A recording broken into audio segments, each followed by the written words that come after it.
Leon and Kamaru. Mm, When they first fought, you and I were both of the mindset that there's no way that Leon is going to beat Kamaru. right, And right. then he beats him a second time. Maybe that Leon was just the kryptonite for Kamaru. Same thing when it comes to Connor and Poirier. You know, Nope, not at all. I well, don't think kind of, there's. I don't even think there's a singular it is. person that is It, a kryptonite. To no. Okay. No. No. No. No. well, I'm gonna leave the that's room because you're a stan. The reality is that he fought him a second time and lost via pretty doctor badly. stoppage. Via doctor stoppage.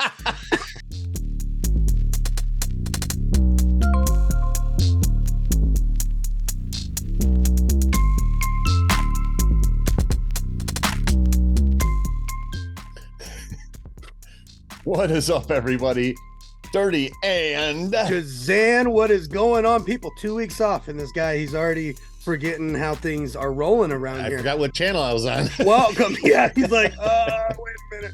What is going on, people? It is Friday, March 24th for you guys. What is going on, Dirty D? We have a lot to cover. If you guys like the content we do, like, share this around with everyone you know. Subscribe if you are new. Comment down below.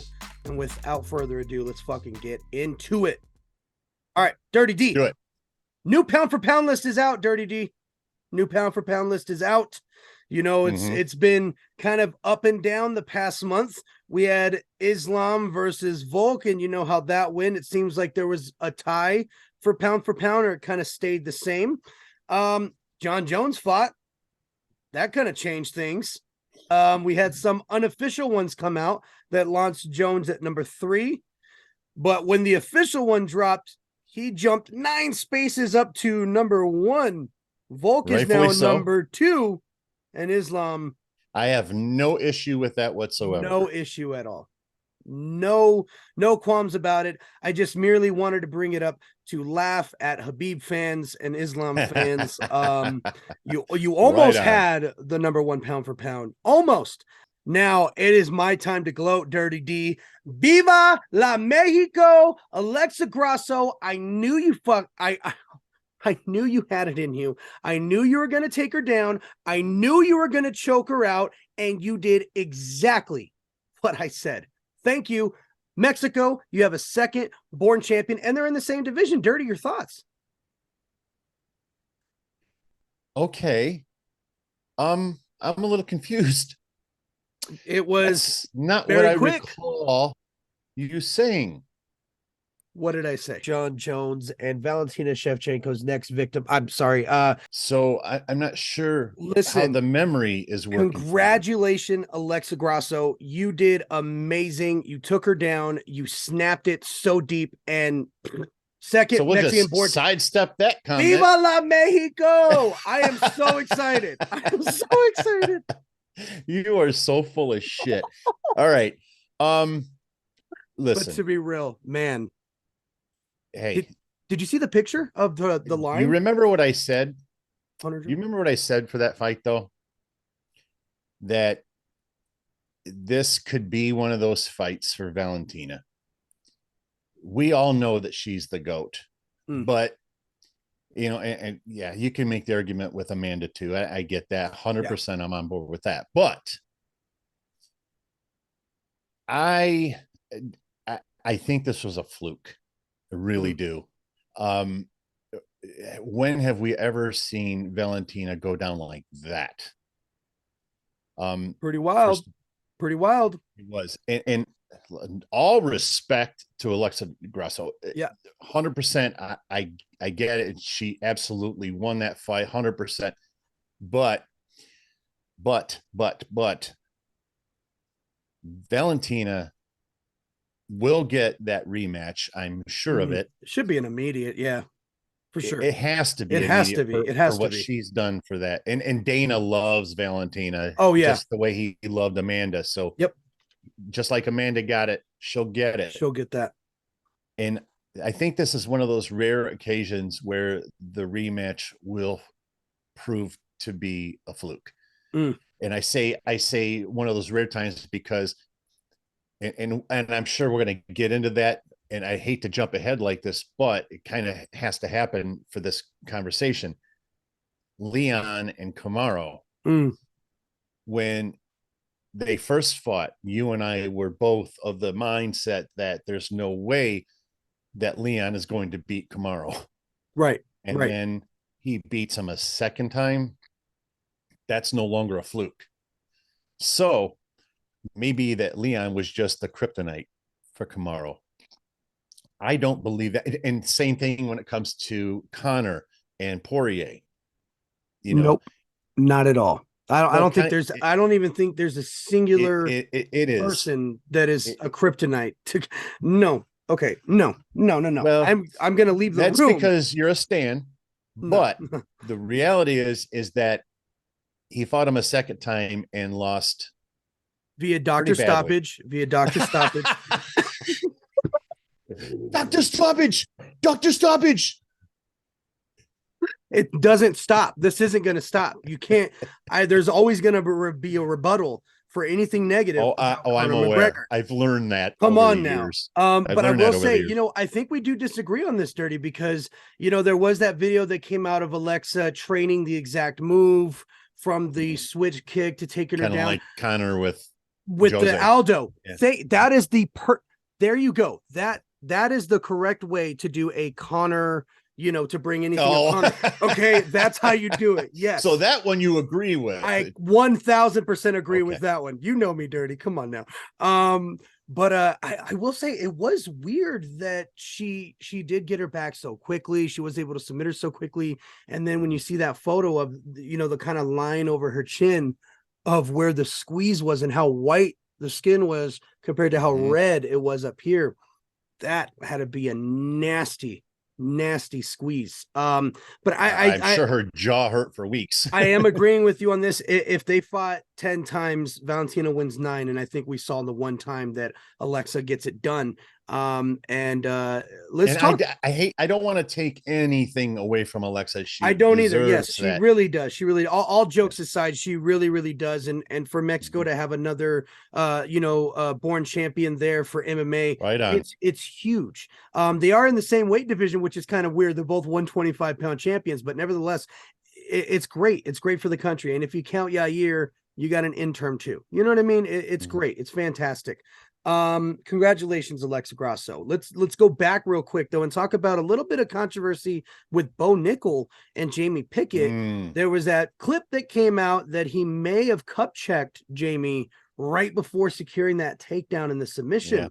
What are your thoughts? It kind of looks clean, but it does look like the shin. I mean, it definitely looks like the shin got him. And judging by his face, I don't know how you say it didn't. Yeah. But that kind of stuff happens from time to time. And it's just not a lot you can do about it, really. Right. I mean, it happened. The ref didn't call it. But it's not like Jamie was winning the majority of the fight up to that point. It did happen fairly fast, but nevertheless, it's a difficult thing, right? With the whole Bo Nickel and the last 3 fights though, Jeff Neal coming in 5 pounds overweight and still getting a bonus. I don't like that. It was either. A fantastic fight. I don't care if it's the greatest fight in the world. You don't fucking make weight. You don't get paid. You know what I mean? That's where I do have some problems with Uncle Dana here. Me too. Yeah. That Dana privilege is so inconsistent. Yes. With some things, man, just terribly inconsistent. Yeah, I don't like that. I didn't like that at all. Great fight. Standing choke from Rachmanov. So beast. Poor Bilal. Bilal's trying to get a title fight. And they asked Dana, who does Bilal fighting next? And he's like, Shelby, who we got? Rakhov. Oh, he's fighting Rakhov next. We're working on it. Bilal's did you see Mojahed Fidyat's video? Oh my God, that was epic. He thought he was getting Colby. It's like, no, it's Shavkat Rachmanov. Oh my God. Poor Bilal, man. I like Bilal, but he does talk too much shit for his britches. And he talks a lot of shit. Like he's superior, but you are not that high in the rankings, my guy. And never has been. Right. Shout out to Bilal. Okay. Love you, Bilal. And then, of course, we had John Jones versus Cyril Gahn making quick work in the first round via Wow. guillotine, and just fucking wow. Gahn didn't Who would land that? Wait a minute. Wait a minute. a Wait strike a minute. How and who had John Jones winning by guillotine in the first. No one. in the No first one. round? No one. John Jones, man, he just fucking Unreal. yeah. And if you look and see the fluidity of that moment, that the one shot that Gahn tried to do, he overextended, and Jones made quick work of taking advantage of the one opportunity he got. He took advantage of it, and you're done. You know, Gahn was like a boy on the ground. Gun was gone. It was gone. With dirty. I need one of those. I need an interface where we can hit the button. Yeah, we need a little button like do. Yeah, I like that. I like that. Fast forward a couple weeks, we just had UFC 286, and I think the only thing we're talking about for real is the last two fights. Justin Gaethje, Rafael Fiaz, 11 fights, 11 bonuses. Look at Rafael's face. It says it all. That says it all. Nasty. What a war. What a war. And people keep saying, I don't know if you saw, but Gaethje tweeted out a picture of his face, and he said, what an nothing honor. but respect, Yeah, or whatever. right. Share the ring with you and all of Yeah. that. But if I'm a UFC fighter, and even if it's respectful, why you post that on my face? you gotta put that shit out there, bro. You Really? already won the fight. Yeah, you gotta win You have Twitter a bigger now. following than me, and you're gonna post Jesus. a photo of my face and then say Unbelievable. all respect. Dude, the face says it all, man. The face says it all. Unbelievable. Oh man, you're right. You're absolutely right about that. That's so fucking funny, dude. That's so funny. Leon Edwards, Kamaru Usman, more controversy, Dirty D. More controversy. We had a blatant fence grab. We had a blatant cup check. We had a point taken. Dirty, I'm sorry. I watched the fight twice. I don't know how Kamaru Usman lost that fight. And to lose it via unanimous decision, it is the strangest thing to me. I don't understand. I don't get it. I feel horrible. I feel horrible for Kamaru. I really, really do. On another note, I mean, fuck, what a night for them. The roof went crazy. Everybody was shouting. Everybody loved it. You just answered your own question, though. You just answered your own question from where they were. Okay, maybe I did. You're absolutely right. Maybe I did. Yep. Yeah. Because I couldn't. That's unfortunate. It's unfortunate, but it is a reality. Yeah, the fans it was a tough one. And in hockey, in football, in basketball, I don't watch any baseball, but the fans almost never have an influence on the referees. Yeah. Now there's shit referees across the board, but it's not because they're being influenced. And in MMA, I see that a lot. Yeah. A lot. Yep. Yeah. A lot of influence. You're absolutely right. You're absolutely right. What a night though. It was a great card, but people are like, we don't need a fourth. I disagree. I mean, it makes sense. Have Kamaru face somebody else, let Leon face another contender, whoever that may be, whether it be the winner of Masvidal versus Burns, whether it be Hamzat, Rahman, whoever it is, give him somebody. And if he wins that one, Kamaru gets back in there. He's got to get back in there. It's just listen, he's the greatest welterweight of all time. Yes, man. And 5 title defenses. That. You can't dispute it, and I don't care who it is. When Kamaru fights who? What's his name? Hamzat. If he fights Hamzat. Hamzat. Let's say he fights Hamzat and gets that win, regardless of how he gets the win, even if it's a decision, it's going to be an automatic because of the legacy that he has. Now he's going to get that benefit that a lot of other fighters will not get, but it's the right thing to do. And we know that Dana loves Kamaru. Yeah. And he himself has said that Kamaru is the greatest welterweight of all time. So Right. I can't imagine that Leon's going to be able to hide from him for very long. No. And I'm with you. I do think that Kamaru won that fight. Yeah. Now, on the flip side to that, and this does need to be said, I think that you don't put yourself in a situation where it goes to the scorecard.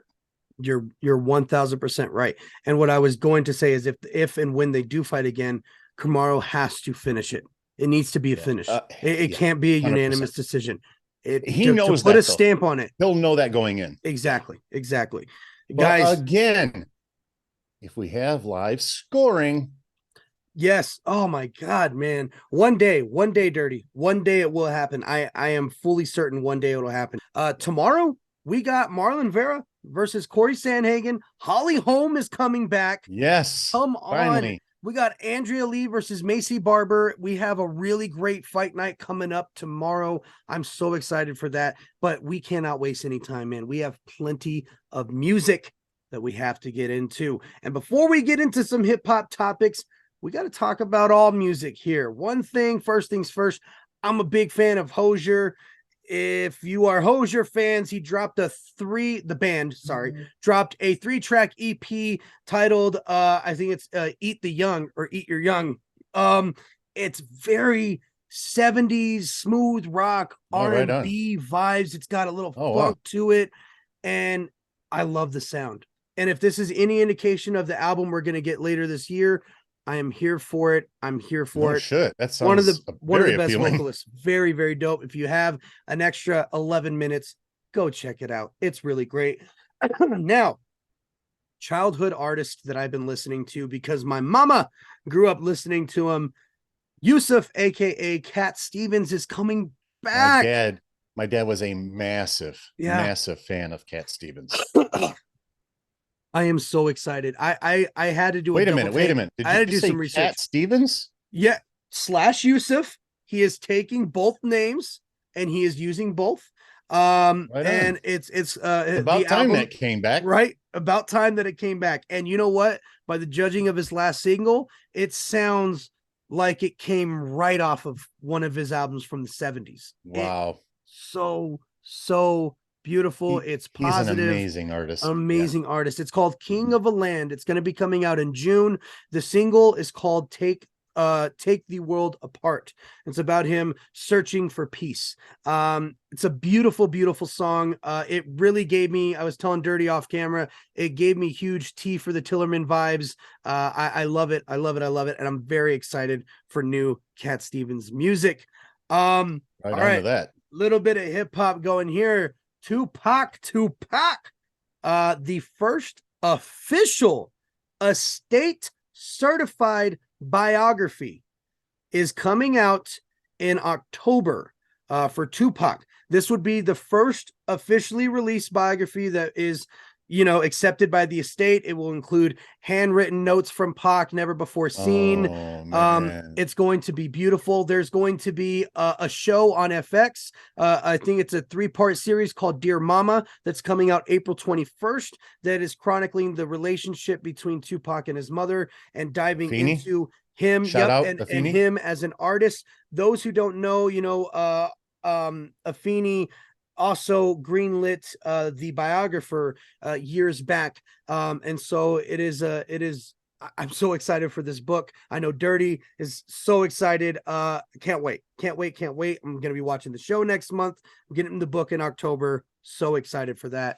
Shout out to the Tupac estate. Creed 3, not the movie, the soundtrack. Hello. It was produced by Interscope and Dreamville. Shout out to J. Cole. Oh, J. Cole, baby. Man, J. Cole has an interlude on there called Adonis Interlude. And for those fucking people on the internet that are saying, oh, I bet it's featuring Drake because that's Drake's son's name. It's the main character of Creed. Okay, his name is Adonis. All right, let's get with it. It's an interlude, and J. Cole, this little run he's on, leading up to his album. For those that don't know, we don't know which album we're going to get, whether it's going to be titled It's a Boy or if we're going to get The Fall Off. He's been teasing 2 different projects and also teasing his retirement. We don't know what's going to be happening from J. Cole, but we do know that this interlude off of the soundtrack didn't sound like a retirement interlude. People are taking it different ways. J. Cole ain't retiring shit. No. He's too fucking good. He's too fucking talented. There's no way that dude's retiring. No way. Of course, we got some new music from West Side Boogie on that soundtrack as well. Let's go. Great soundtrack. Really great soundtrack. Dirty, what'd you think? Tell me what you thought. Tech 9, Things I Like, Hop, Spin, Rebirth. Hit me with it, baby. Hit me with it. Hop, Spin. Oh, and then you also got to tell us about Joyner, because I know you checked out Devil's Work too. I'm giving you the floor. Lucas, tell me about him. Avenged Sevenfold. Yep. So the Avenged Sevenfold song, absolutely incredible. It was exactly what I expected, to be honest with you, but in a good way. I was gonna say they have that sound though. You know what I mean? It's like a signature. Yeah, it is definitely their sound. Yep. And then the one out of the 3 that you mentioned, though, the one that I think that probably hit me the hardest was Joyner. Yes. But Hopsin, though, that was an incredible video as well. Right. It's he's doing this series, and I love the rollout. It's my favorite rollout that he's ever done. This is amazing. Hopsin is probably the artist that has caught me off guard the most. I love that. Oh, I love that. Because when I first started doing this, people would constantly bring me Hopsin, and I'm like, I don't even know who this cat is. Yeah. I need more Dre. I need more Nate Dogg. Yep. You know, but then I started listening, and then the videos, and then I started watching videos of him, talk about mental health, his mental health, and all of that. And I started getting drawn in, and now I am in. I fucking love Hopsin, man. One of the most vulnerable rappers you'll ever listen to. And it is on one plane, it's refreshing, but on another, it's so relating that you can't help but connect to him as a human and as an artist. And he is not only dipping into the vintage Hopsin, but he's doing it in a way where he's also creating his own sound. It's so, like we just talked about Avenged Sevenfold, they have a signature sound. Hopsin has that same thing. Tech has a signature sound. He's doing that for himself. I'm so proud of him. So proud of Hopsin. The Hopsin, at least the beat on that track, it was very trap-esque. Yes. Yeah. And I think I talked about this in the video, and you know this. Trap has become one of my favorites personally to beat make for, right? If that makes sense. I just love everything about trap. In regards to the beats, it's eerie, it's dark, it's got dirty written all over it. Yes. Hopsin just drowns himself and bathes in it. It's just, and he's so artistic. Yes, and he's a great writer. He's a fantastic writer. He's even artistic in his cadence, in the way he kind of comes around to things.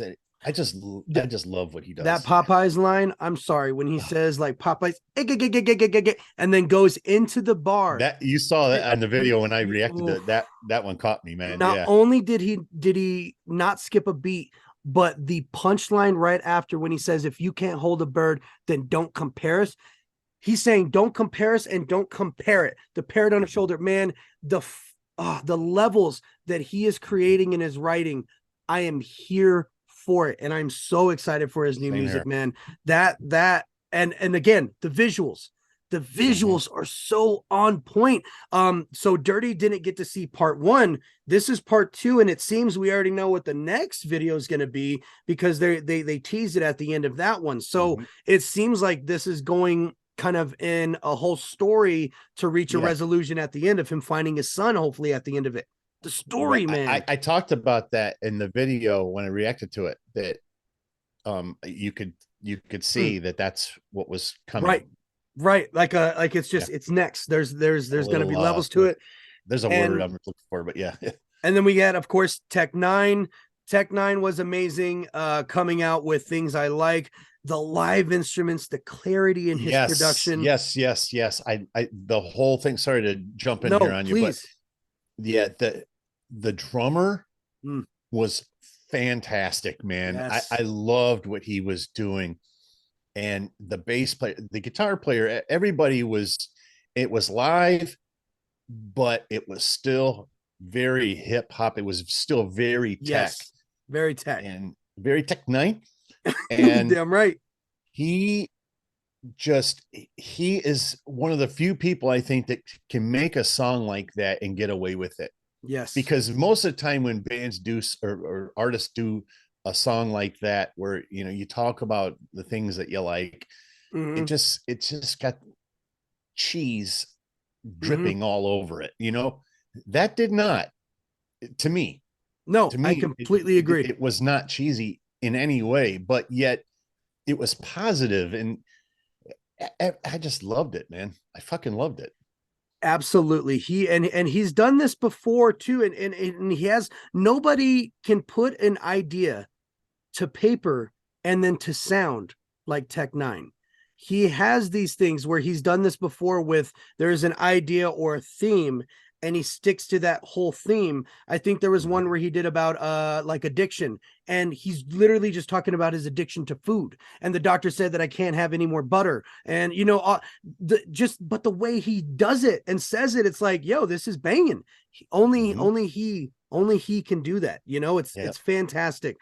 We had NF drop his second single, Motto, sorry. Very refreshing to see NF do this kind of single. Very jokey. It reminds me, and I'm always going to say this because I know one of his biggest influences is M, but it reminds me of a very clean early version of M, where he's super jokey, but there's so much skill and punch in it. That's my favorite M, Yes. man. And it's like this squeaky clean version, but it's not squeaky clean to where you're like, it's amazing and it's refreshing.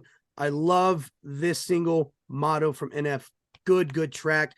Before we get out of here, guys, something went down yesterday in Florida, What's and that? we have to talk about it.